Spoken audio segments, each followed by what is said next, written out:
Don't bring the baby, it'll ruin the photos, my sister said. My dad chimed in, we want nice pictures this year. I stayed quiet. That night I took back every gift from under their tree. At 7:23 a.m. my sister messaged, they're screaming. Where are the presents? Last Christmas was supposed to be different. It was the first one since I got my promotion, the first one where I wasn't scraping by, counting pennies, feeling like the charity case of the family. They didn't know yet. I didn't tell anyone. Not because I wanted to make a dramatic reveal. More because I wanted to enjoy the holidays without the weight of expectation or fake affection. I had spent weeks carefully choosing gifts for every single person in my family. Not just basic gifts either, thoughtful, expensive, personal ones. My sister Kayla was obsessed with that stupid skincare brand from France, so I had it shipped directly from Paris. My brother and his wife were always complaining about their vacuum, so I got them a Dyson. For my parents, a weekend spa retreat in Aspen. Even the cousins I barely talked to, designer scarves, gaming headsets, gift cards to actual restaurants instead of Amazon. And all of it came from me. Just me. But the best part, the part one was most excited about, was dressing up my 6-month-old daughter Ava in this little velvet red dress with a white fur collar and tiny black boots. It was her first Christmas. She had no idea what was going on, but I did. I knew this would be the picture I'd keep forever. I even booked a professional photographer to come take family photos in front of the tree. I thought this year finally I'd feel like I belonged again. Like I wasn't the broke single mom showing up with homemade cookies while everyone else exchanged Apple products. I was excited. Nervous but excited. Then Kayla called. She didn't ask how we were. Didn't even say hi.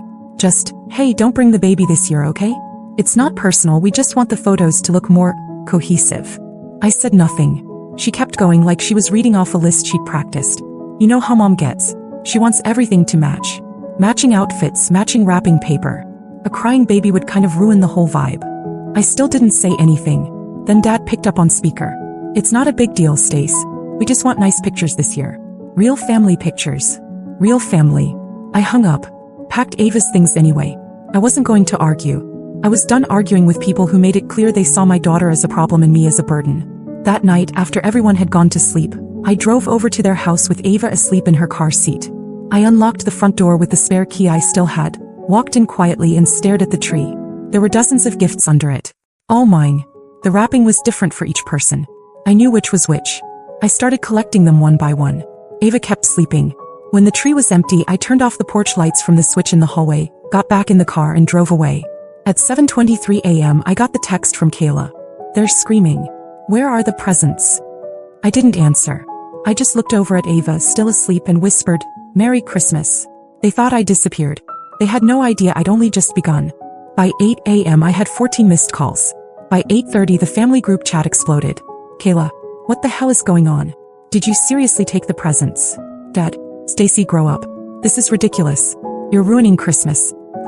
This is exactly the kind of behavior that makes people not want to include you. I read them while pouring syrup over my pancakes. They didn't ask if Ava and I were okay. They didn't apologize. They didn't even hesitate before deciding I was the problem. Not them. Not the baby ban. Not the years of subtle digs and backhanded compliments and looking through me like I was the help. Just me. I scrolled for a moment, watched the messages pile up. Everyone had something to say. Uncle Ray. Someone explain what's happening? Cousin Taylor. Did she really steal all the gifts? Kayla again. She showed up last night. Must have taken them while everyone was asleep. Who even does that? It was wild how quickly they turned me into the villain. I was the one who spent weeks curating gifts, shipping things in from overseas, hand wrapping each box with gold foil paper. Not because I needed their approval, but because I wanted this year to feel repaired. Like maybe things could be different. Like maybe I wouldn't be treated like an obligation. But then they told me not to bring Ava. That's what broke it. That one sentence. Not even a real conversation, just a casual request to leave my child at home because she might ruin their aesthetic. They talked about their photo setup like it was a damn magazine shoot. Ava wasn't even crying that day. She was teething, yeah, but she slept through the night. They didn't care. They didn't ask. That morning, I made hot chocolate, turned on the fake fireplace on the TV, and sat with Ava in my lap. I didn't answer any of them. Mom sent a private message. You're being cruel, Stacy. We didn't mean to upset you. Just bring the gifts back and let's move on. That made me laugh. Cruel is raising your voice at someone you pretend to love every holiday. Cruel is making your daughter feel like an outsider in her own family for 15 years. Cruel is acting like a baby is clutter. I didn't just take the gifts home. That would have been too easy.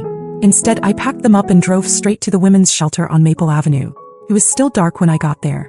I rang the bell, introduced myself to the director. A kind woman named Darla who looked like she hadn't slept in 2 days, and told her I had something for the women and kids staying there. She thought I meant old clothes. Then she saw what was in the trunk. High-end skincare sets, designer scarves, brand new gadgets, toys still in the plastic wrap, even gourmet chocolates from Belgium I'd ordered just for Dad. I told her to hand them out however she wanted. The only thing I asked was that each tag stayed attached. Each one read, "You matter. You're not invisible. Merry Christmas. From someone who's been where you are." Darla hugged me. I got back in the car and cried for exactly 30 seconds. Not because I was sad, but because I'd never felt lighter. Back at home, Ava and I spent the morning in pajamas. We danced to Christmas music, watched cartoons, and took blurry selfies with syrup on our faces. The phone never stopped buzzing. Let them scream. Let them spin their stories. They still didn't know where the gifts went. And they definitely didn't know where I work now. That part, that's coming. The texts didn't stop for 2 more days. They went from shocked to angry to suddenly sentimental. By the 26th, Mom had switched to guilt tactics. "We just wanted a peaceful Christmas, Stacy. You always make things complicated." Dad followed up with a passive-aggressive gem. "Guess we know where your priorities are now." I ignored it all. I didn't post anything about Christmas. No photos, no captions. I let them stew in silence. But then Kayla made the mistake of trying to publicly shame me. On the 27th, she posted a photo of the empty Christmas tree on Instagram. Just the tree. No gifts. Her caption said, "Some people only give so they can take it back. Lesson learned. Family shouldn't come with strings." I saw it at lunch. I was sitting at a conference table in a glass-walled office on the 41st floor of a midtown building, eating sushi off porcelain while our junior designer pitched a $1 million lobby renovation to a client. When it wrapped, I excused myself, walked back into my office, closed the door, and stared at Kayla's post again. That's when I decided it was time. I opened Instagram. My profile was still private.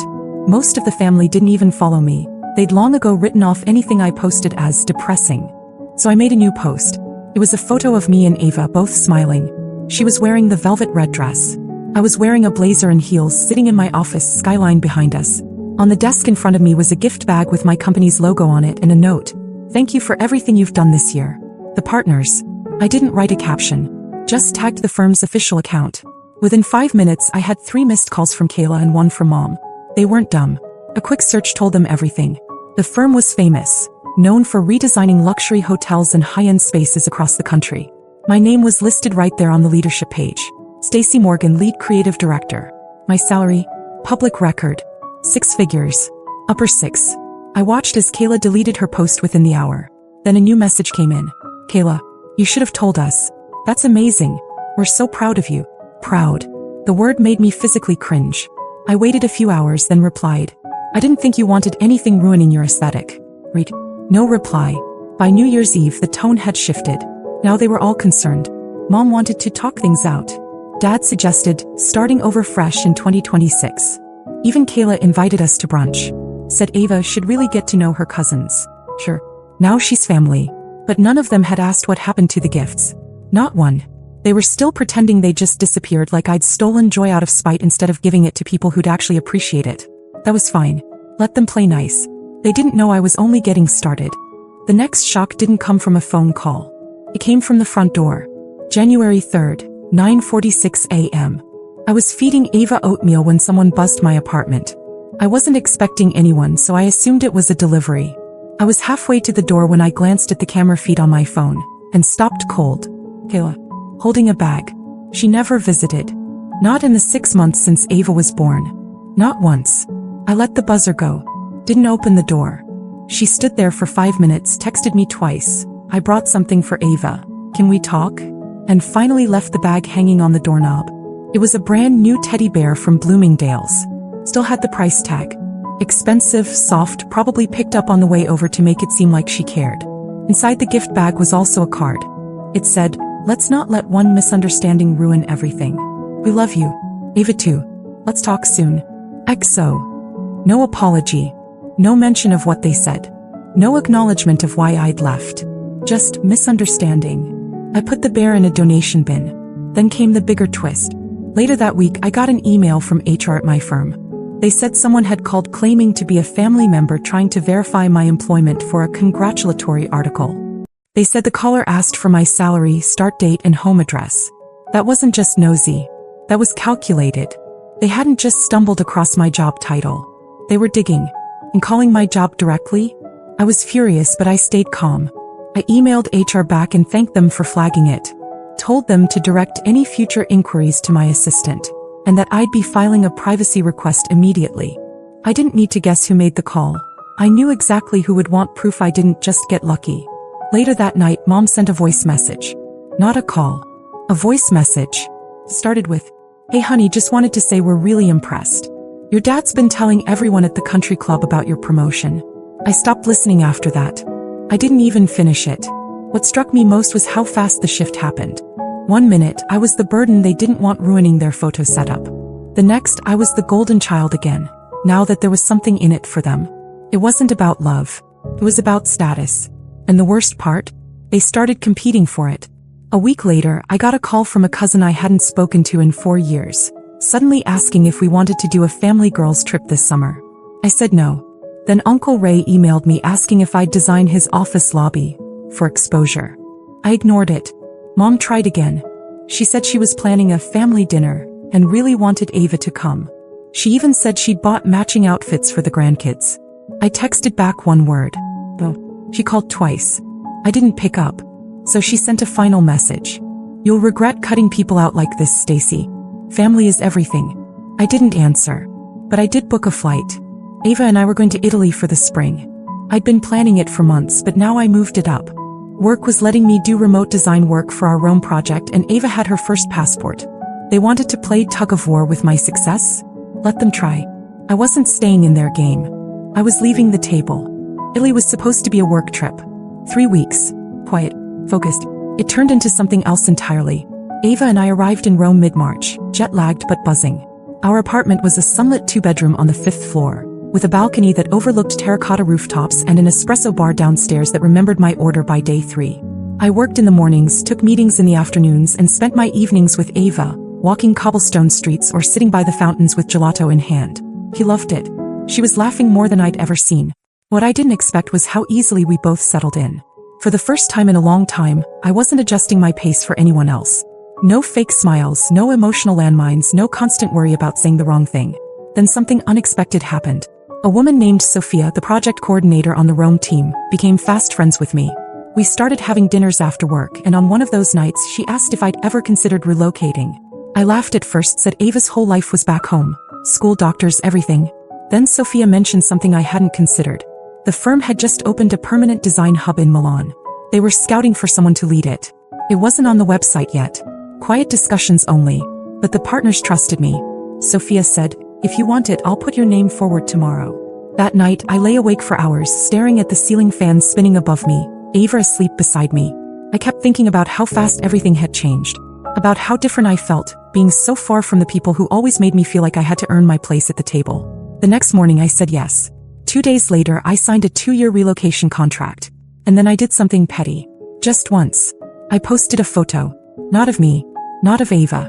Just the view from our balcony in Rome, cappuccino in frame, captioned. "Sometimes the table you were trying to be invited to doesn't deserve you. So you build your own." Kayla saw it. So did Mom. The next day I got a text from Dad. "Are you moving? We heard something from your aunt. Please tell me it's not true." I didn't answer. Then Kayla called. I let it ring, just watched the name flash on the screen while Ava sat in my lap playing with a toy gondola someone gave her. Later that night I posted one last thing. A short video. Ava in a white dress, clapping along with street musicians outside a cathedral. The caption said, "She'll grow up knowing peace, not performance. We're done pretending." No filter. No location tag. But they got the message. I heard later from a cousin that Mom cried. That Kayla had tried to explain the misunderstanding to anyone who would listen. That Dad was asking around about flights to Italy, but none of it mattered. The game was over. I hadn't just walked away. I'd moved the board. We moved into our apartment in Milan the second week of April. The space was modern, full of light, with a little balcony garden Ava loved to sit in. The office was 10 minutes away, the staff already welcoming, and my assistant spoke 3 languages fluently and somehow always remembered how I liked my coffee. I was finally living the life I had imagined on all those long nights when I was still in that cramped 1-bedroom, praying Ava wouldn't wake up crying while I worked freelance gigs until 2 a.m. And the best part? Silence. Not literal silence. Ava was learning to talk and had a habit of shouting, "Ciao," at strangers on the street. But silence from them. No texts. No emails. No guilt-laced voice messages. It was like they'd finally gotten it. At first I expected some final dramatic attempt to win me back. A flight, a surprise visit, maybe a letter. But it never came. They stopped trying. And for the first time in my life, I felt what it was like to not be chased by obligation. Just freedom. It wasn't that I hated them. I didn't. I just didn't need them anymore. And they didn't know how to love someone they couldn't control or shame into staying small. The emails about birthdays and reunions went unanswered. The family photos they posted on social media were suddenly very curated, very filtered, and very missing Ava and me. I watched from afar. Calm. Detached. Unbothered. Sometimes I wondered if Ava would ask about them when she was older. Maybe she would. Maybe she wouldn't. If she did, I'd tell her the truth, that not all families are safe places. That sometimes people only love you when you're easy to love. And that when they show you who they are, you're allowed to believe them and walk away. She wouldn't grow up chasing scraps. She'd grow up watching me build a life where we were loved fully, or not at all. 2 months after the move, I stood on a rooftop garden during an event we hosted for clients. The sky was golden, wine glasses clinked. Ava was being passed gently from designer to designer like she was a celebrity, and someone asked me casually how I got to this point. I just smiled and said, "It started with a Christmas tree." They laughed. I did too. But in my head I finished the sentence. Started with a Christmas tree, and ended with me finally choosing myself. And I never looked back. Ava just turned 2. We had a picnic in the park near the Duomo with a few friends from work and our neighbors, who've become like extended family. She got a little red scooter, gelato all over her face, and fell asleep curled up in my lap while the sun set over the city. There were no drama texts. No backhanded compliments. No guilt. Just joy. I got promoted again last month. Creative executive, overseeing European projects now. My name's on contracts I used to dream of even reading. And sometimes when it's quiet and I'm walking home from work, I still catch myself wondering if all of this is real. It is. And they're still where I left them. Spiraling in their own echo chamber, still trying to decide whether to miss me or be mad at me. But that's not my story anymore. They took me for granted one too many times, and I gave them every chance. I gave them everything. Until I stopped. Now Ava and I wake up to church bells instead of group chat alerts. We spend Sundays painting on the balcony and laughing too loud in restaurants. We're free. And we're finally home.